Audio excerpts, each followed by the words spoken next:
दोस्तों, नटराज और अप्सरा पेंसिल्स हम सभी के बचपन की साथी रही है। लेकिन क्या आपको पता है, जब तीन दोस्तों ने इस कंपनी की शुरुआत की थी तब लोग हंसते थे। उन्हें कहा जाता था पेंसिल बनाकर करोड़पति बनोगे क्या। लेकिन यही पेंसिल बनाने वाली कंपनी आज 1-2 करोड़ नहीं बल्कि कई 100 करोड़ की अंपायर बन चुकी है। तो चलिए आज जानते हैं कि बीजे सांघवी और उनके दोस्तों ने कैसे हर मुश्किल को पार कर हिंदुस्तान पेंसिल्स को भारत के टॉप स्टेशनरी ब्रांड्स में खड़ा किया। साल था 1950 का। इंडिया अभी अभी आजाद हुआ था और यहाँ पढ़ाई का सपना देखने वाले लाखों बच्चों के पास एक अच्छी पेंसिल तक नहीं थी। हाँ, कुछ अमीर बच्चे महंगी विदेशी पेंसिल्स खरीद सकते थे, लेकिन बाकी उनके लिए कुछ गिनी चुनी लोकल पेंसिल ही थी जो कमजोर थी, जल्दी टूट जाती और जिनसे लिखते टाइम हाथ काला हो जाता था। असल में इंडिया के अंदर अच्छी पेंसिल्स बनती ही नहीं थी। अगर किसी को क्वालिटी पेंसिल चाहिए होती थी तो उसे इंग्लैंड, जर्मनी या फिर जापान की महंगी इंपोर्टेड पेंसिल्स खरीदनी पड़ती थी। उस टाइम एडब्ल्यू, फेबर कास्टल, मित्सुबिशी पेंसिल और स्टेडलर जैसी विदेशी कंपनियां ही इंडियन मार्केट पर राज कर रही थी। लेकिन प्रॉब्लम यह थी कि एक कॉमन मिडिल क्लास आदमी के लिए इतनी महंगी पेंसिल खरीद पाना ऑलमोस्ट इम्पॉसिबल था। इसीलिए बच्चे नरकट की कलम और दबात की स्याही से लिखा करते थे, और अगर किसी बच्चे के पास लकड़ी की पेंसिल आ जाए तो फिर वो अपने दोस्तों के बीच एकदम वीआईपी बन जाता। लेकिन फिर एंट्री हुई बीजे सांघवी उर्फ बाबू भाई की, जो कि इन्हीं हालातों को एक्सपीरियंस करते हुए बड़े हुए थे। बीजे सांघवी पढ़ने में तो काफी तेज थे, लेकिन फाइनेंशियल प्रॉब्लम्स ने उनका आगे का रास्ता रोक दिया। उन्होंने जैसे तैसे हाई स्कूल तो पूरा कर लिया, लेकिन आगे की पढ़ाई के लिए पैसा नहीं था, इसीलिए पढ़ाई बीच में ही छोड़नी पड़ी और उनके इंजीनियरिंग का सपना अधूरा ही रह गया। कुछ इसी तरह से समय बीतता गया और जब बाबू भाई थोड़े बड़े हुए तो उन्होंने देखा कि गरीब बच्चों के पास एक मामूली पसल तक नहीं है, और फिर यह देखकर उन्होंने ठान लिया कि बच्चों की इस प्रॉब्लम को वह खत्म करके ही रहेंगे। अब भले ही कैमलिन जैसी कुछ देशी कंपनीज ने इंडिया में पेंसिल मैन्युफैक्चरिंग शुरू कर दी थी, लेकिन क्वालिटी वाइज वो फॉरेन ब्रांड के जितना स्मूथ और स्ट्रांग नहीं थे। और दोस्तों, प्रॉब्लम तो यहाँ तब और भी ज्यादा बढ़ जाती थी जब उस समय इंडियन मार्केट में मेड इन इंडिया का मतलब ही लो क्वालिटी माना जाता था। लोग इंडियन प्रोडक्ट्स पर भरोसा ही नहीं करते थे, हर किसी को बस फॉरेन ब्रांड चाहिए होता था। लेकिन 1950 के एंड तक भारत में एक बड़ा बदलाव आने लगा। सरकार ने विदेशी इंपोर्ट्स पर डिपेंडेंसी को कम करने के लिए स्वदेशी इंडस्ट्रीज को प्रमोट करना शुरू कर दिया, और फिर यहीं से इंडियन पेंसिल इंडस्ट्री का भी टर्निंग पॉइंट आया। यही वह समय था जब बीजे सांघवी ने अपने दो करीबी दोस्तों रामनाथ मेहरा और मनसुखानी के साथ मिलकर खुद पेंसिल बनाने का फैसला लिया। लेकिन दोस्तों, पेंसिल बनाना इतना आसान काम नहीं था। प्रॉब्लम यह थी कि उस जमाने में पेंसिल मैन्युफैक्चरिंग टेक्नोलॉजी सिर्फ कुछ गिनी चुनी फॉरेन कंपनीज के पास में ही थी। अब इन तीनों दोस्तों के पास में नर तो बहुत था, लेकिन नॉलेज नहीं। इसीलिए तीनों दोस्त जर्मनी चले गए और वहां पेंसिल मैन्युफैक्चरिंग की बारीकियां सीखी। उन्होंने देखा कि वहां की बेस्ट क्वालिटी पेंसिल्स कैसे बनाई जाती है, किस तरह के रॉ मटेरियल का इस्तेमाल होता है और मशीनस कैसे काम करती हैं। लेकिन दोस्तों, पेंसिल बनाने के लिए सिर्फ फोन कंपनीज की टेक्निक सीख लेना ही काफी नहीं था। सबसे बड़ा चैलेंज था कि रॉ मटेरियल कैसे जुटाए जाए, क्योंकि एक बेहतरीन पेंसिल बनाने के लिए दो सबसे जरूरी मटेरियल होते हैं।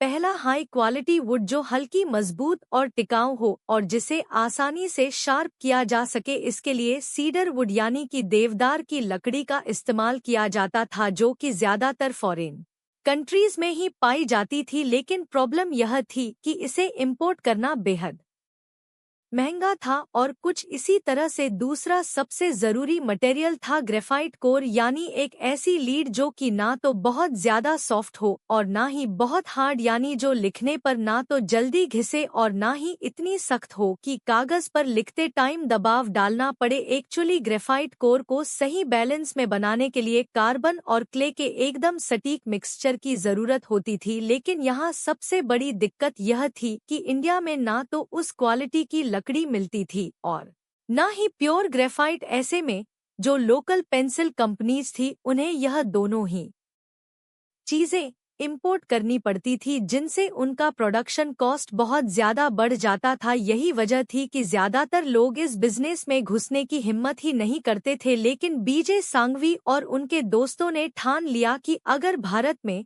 रिसोर्सेस अवेलेबल नहीं है तो फिर हम अपना रास्ता खुद बनाएंगे। हालांकि यह काम इतना आसान नहीं था, इसमें सबसे बड़ा चैलेंज था लकड़ी का अरेंजमेंट करना। अब जो सीडर वुड था वो बेसिकली अमेरिका से इंपोर्ट होकर आता था, यही वजह था कि उसे यूज करना बहुत महंगा पड़ता। इसीलिए तीनों दोस्तों ने इंडिया में ही एक बेहतर अल्टरनेटिव ढूंढने का फैसला लिया और फिर वो कई राज्यों के जंगलों में महीनों तक घूमे और सैंपल्स को लगातार टेस्ट किया। बार बार फेल हुए लेकिन फिर भी पीछे नहीं हटे और फिर आखिरकार एक ऐसी लकड़ी का सोर्स मिला जो कि इम्पोर्टेड सीडर वुड के जितना ही स्ट्रांग और टिकाऊ था। असल में इस लकड़ी का नाम था पॉपुलर वुड, यानी कि चिनार की लकड़ी। यह लकड़ी हल्की भी थी और आसानी से शार्प हो सकती थी, यानी कि पेंसिल बनाने के लिए बिल्कुल परफेक्ट। लेकिन अभी भी ग्रेफाइट कोर को डेवलप करने की चुनौती तो बाकी ही थी। इसका सलूशन निकालने के लिए उन्होंने लोकल मैन्युफैक्चरर्स और रिसर्चर्स के साथ मिलकर एक नया फॉर्मूला डेवलप किया और फिर महीनों की मेहनत के बाद एक ऐसा ग्रेफाइट तैयार हुआ जो ना सिर्फ स्मूथ था बल्कि ड्यूरेबल भी, यानी कि अब उनके पास लकड़ी थी और ग्रेफाइट भी। लेकिन एक और बड़ा चैलेंज अब भी था कि इसे बनाने वाली मशीन कहाँ से लाएं, क्योंकि उनके पास इतने पैसे ही नहीं थे कि विदेश से नई मशीन इंपोर्ट कर सके। इसीलिए उन्होंने लोकल इंजीनियर्स और कारपेंटर से बात करके भारत में ही मशीनरी को तैयार करवाने का फैसला लिया। वह अलग अलग वर्कशॉप में गए, विदेशी मशीनर्स के वर्किंग्स को समझने की कोशिश की, दिन रात एक्सपेरिमेंट किया और फिर छोटे छोटे पार्ट्स को इधर उधर से कलेक्ट करके एक ऐसी मशीन तैयार की जो कि मिनिमम कॉस्ट में मैक्सिमम क्वालिटी की पेंसिल्स बना सकती थी। हालांकि इस मशीन को जुगाड़ टेक्नोलॉजी का सहारा लेकर बनाया गया था, इसीलिए इसकी स्पीड बहुत ज्यादा स्लो थी और यह मशीन हमेशा खराब हो जाती थी। और दोस्तों, बीजे सांघवी इतने परेशान हो गए थे कि पैसों की तंगी, लगातार मेहनत और मशीनों के साथ दिन रात जूझना, इस सब का असर उनकी मेंटल हेल्थ पर ऐसा पड़ा कि बिना नींद की गोली लिए एक रात सोना भी मुश्किल हो गया था। लेकिन वह जानते थे कि अगर यहाँ हार मान ली ना तो सब कुछ खत्म हो जाएगा। आखिरकार मशीनस में कई सारे एडजस्टमेंट और अपग्रेड्स करने के बाद से वह पहले से काफी तेज रफ्तार से पेंसिल्स बनाने लगे और फिर इसी कामयाबी को देखते हुए साल 1958 में हिंदुस्तान पेंसिल्स लिमिटेड की नींव रखी गई और फिर उसी साल लॉन्च हुई नटराज 621 पेंसिल, जो न सिर्फ इंपोर्टेड ब्रांड्स की जितना बेहतरीन थी बल्कि इंडियन वेदर कंडीशंस के हिसाब से और भी ज्यादा टिकाऊ थी। कंपनी को पता था कि अगर इंडियन मार्केट में सरवाइव करना है तो सबसे पहले उन्हें लोगों के बजट के अकॉर्डिंग ही प्रोडक्ट बनाना होगा। इसीलिए उन्होंने अपनी पेंसिल्स को काफी सस्ते प्राइस पर मार्केट में उतारा। लेकिन यहाँ प्रॉब्लम यह थी कि कस्टमर्स फिर भी इसे खरीदने को तैयार नहीं थे, क्योंकि जैसा कि हमने आपको पहले भी बताया कि उस टाइम पर मेड इन इंडिया प्रोडक्ट्स को लेकर हम इंडियंस के मन में खराब क्वालिटी का परसेप्शन बना हुआ था। इसी वजह से दुकानदार भी स्वदेशी सामान को अपने दुकान में रखने से कतराते थे। ऐसे में कंपनी के सामने सबसे बड़ी चुनौती थी लोगों का भरोसा जीतना। असल में बीजे सांघवी और उनके दोस्तों को पता था कि इस पेंसिल को सिर्फ लोगों तक पहुंचाने की देरी है, क्योंकि यूज करने के बाद से तो वो खुद ही इसकी क्वालिटी को पहचान लेंगे। इसीलिए उन्होंने सबसे पहले अपना डिस्ट्रीब्यूशन नेटवर्क मजबूत करने पर फोकस किया। बड़ी बड़ी दुकानों की बजाय छोटे छोटे ही स्टेशनरी स्टोर्स को टारगेट किया और शॉपकीपर्स को कन्विंस करने लगे कि वह उनकी पेंसिल्स भी बेचना शुरू करें। लेकिन दिक्कत यह थी कि शॉपकीपर्स पहले से ही इम्पोर्टेड ब्रांड्स बेच रहे थे और उन्हें लग रहा था कि और इंडियन ब्रांड्स की तरह यह नई इंडियन पेंसिल भी ज्यादा दिनों तक नहीं टिक पाएगी। और फिर जब इस स्ट्रेटेजी से कुछ खास सक्सेस नहीं मिली तो उन्होंने एक नया प्लान बनाया, जो था सीधे स्टूडेंट्स तक पहुंचना। अब उन्होंने स्कूल्स और कॉलेजेस में नटराज पेंसिल्स के कुछ फ्री सैंपल्स बांटने शुरू कर दिए और फिर जैसे ही स्टूडेंट्स ने इसे आजमाया उन्हें तुरंत फर्क महसूस हुआ। ग्रेफाइट इतना स्मूथ और डार्क था कि लिखावट बोल्ड और क्रिस्पी दिखती थी, साथ ही इसकी लीड भी इम्पोर्टेड पेंसिल से कहीं ज्यादा मजबूत थी। और सबसे बड़ी बात, उस जमाने में पेंसिल्स के साथ दिए जाने वाले इरेजर्स बहुत ज्यादा डस्ट छोड़ते थे, लेकिन नटराज 621 ऐप के साथ मिलने वाले इरेजर इंडस्ट्री था। इन सब खूबियों के ही बदौलत देखते ही देखते स्टूडेंट्स के साथ साथ ऑफिस एम्प्लॉयज भी प्रोजेक्ट और डॉक्यूमेंट के लिए नटराज पेंसिल्स का इस्तेमाल करने लगे। 1970 आते आते नटराज 621 ऐप भारत में सबसे ज्यादा बिकने वाली पेंसिल बन चुकी थी और हिंदुस्तान पेंसिल्स लिमिटेड ने इंडियन मार्केट में अपनी स्ट्रांग प्रेजेंस बना ली थी। लेकिन दोस्तों, तब तक एक नया चैलेंज उनके सामने आ खड़ा हुआ था। कंपनी ने महसूस किया कि सिर्फ स्टूडेंट और ऑफिस वर्कर्स के लिए ही नहीं, बल्कि प्रोफेशनल आर्टिस्ट, डिजाइनर्स और आर्किटेक्ट के लिए भी एक हाई क्वालिटी पेंसिल होनी चाहिए। एक ऐसी पेंसिल जो नटराज से भी ज्यादा स्मूथ, डार्क और ग्रिप करने में ज्यादा कंफर्टेबल हो। इसी जरूरत को ही पूरा करने के लिए 1970 में हिंदुस्तान पेंसिल्स लिमिटेड ने ही अप्सरा ब्रांड को लॉन्च किया। बेसिकली अप्सरा की लीड ज्यादा डार्क और स्मूथ थी और इसका खास फॉर्मूला इसे स्केचिंग और आर्टवर्क के लिए परफेक्ट बनाता था। ऐसे में धीरे धीरे अप्सरा ने प्रोफेशन आर्टिस्ट और डिजाइनर्स के बीच में अपनी जगह बना ली। इसी दौरान हिंदुस्तान पेंसिल्स ने भारत के बाहर भी अपने प्रोडक्ट को एक्सपोर्ट करने का फैसला किया और फिर आने वाले कुछ ही सालों में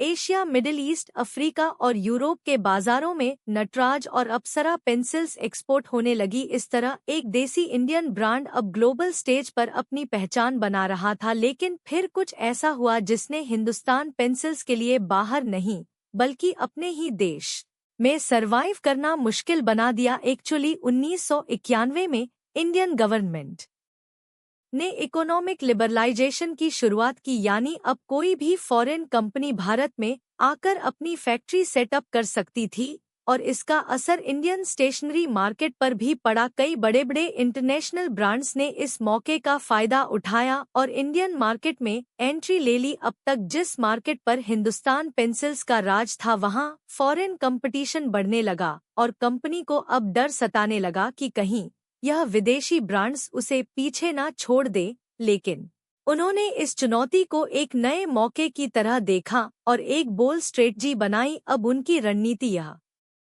थी कि वह सिर्फ पेंसिल्स तक ही सीमित नहीं रहेंगे, बल्कि वो इंडियन कस्टमर्स की जरूरतों को ध्यान में रखते हुए स्टेशनरी इंडस्ट्री में भी इनोवेशंस करेंगे। इसी दौरान उन्होंने डस्ट फ्री इरेजर लॉन्च किया, जिससे इरेज करने के बाद से एक्स्ट्रा मेस नहीं बचता था। साथ ही शार्पनर्स को भी अपग्रेड किया ताकि पेंसिल्स के नोक ज्यादा शार्प हो और बार बार ना टूटे। इतना ही नहीं, उन्होंने ball pens, gel pens, colour pencils और क्रियोस, यानी कि जिन्हें हम मोम के कलर बोलते थे, वह भी मार्केट में उतारे। इस तरह से अब हिंदुस्तान पेंसिल सिर्फ पेंसिल ब्रांड नहीं बल्कि स्टेशनरी का एक बड़ा नाम बन चुका था। 1990 में हिंदुस्तान पेंसिल्स ने अपने ब्रांड को और भी मजबूत करने के लिए टेलीविजन और प्रिंट मीडिया का भी सहारा लिया, क्योंकि उस दौर में लोगों पर टीवी एड्स का बहुत गहरा असर होता था। हर घर में बच्चे और उनके माता पिता एक साथ बैठकर टीवी देखा करते थे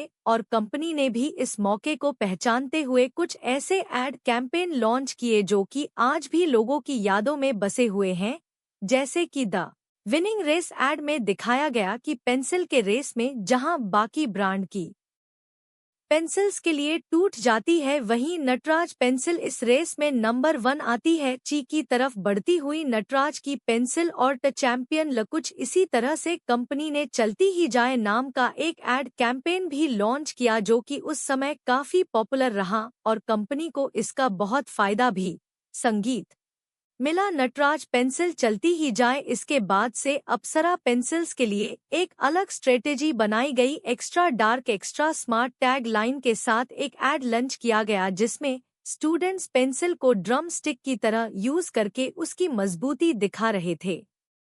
Apsara absolute extra dark extra strong और दोस्तों, इन सभी एडवर्टाइजमेंट्स ने नटराज और अप्सरा को घर घर में पॉपुलर बना दिया। लेकिन दोस्तों साल 2000 आते आते कंपटीशन और भी ज्यादा बढ़ने लगा क्योंकि अब मार्केट में सिर्फ फॉरेन ब्रांड ही नहीं बल्कि इंडियन ब्रांड्स भी मजबूत हो रहे थे। कैमलिन और डम्स जैसी कंपनियां तेजी से अपनी पकड़ बना रही थी और यह हिंदुस्तान पेंसिल्स के लिए एक नया चैलेंज था। अब सिर्फ अच्छी पेंसिल्स बनाना ही काफी नहीं था बल्कि कस्टमर्स को समझाना भी जरूरी था कि उनके प्रोडक्ट्स आखिर क्यों सबसे बेहतर हैं। यही सोचकर कंपनी ने अपनी मार्केटिंग स्ट्रेटेजी बदल दी क्योंकि पहले स्टूडेंट्स ही उनके मेन टारगेटेड ऑडियंस थे, लेकिन अब उन्होंने पेरेंट्स को भी टारगेट करना शुरू कर दिया, खासकर ऐसे पेरेंट्स जो कि अपने बच्चों के लिए अच्छी और अफोर्डेबल स्टेशनरी चाहते थे। इसी के साथ उन्होंने एग्जाम देने वाले स्टूडेंट्स को ध्यान में रखते हुए अप्सरा एग्जाम पेंसिल लॉन्च की। इसमें स्मूथ और डार्क ग्रेफाइट था जो कि राइटिंग को ज्यादा क्लीन और रीडेबल बनाता था। लेकिन दोस्तों, इस पेंसिल का जो सबसे बड़ा मास्टर स्ट्रोक था वह था इसका एडवर्टाइज कैंपेन। विज्ञापनों में दिखाया गया कि अगर बच्चा अप्सरा एग्जाम पेंसिल से लिखता है तो उसकी हैंडराइटिंग इतनी साफ होती है कि टीचर उसे एक्स्ट्रा 5 नंबर्स देता है। ऐसे में यह कैंपेन बेहद पॉपुलर हुआ।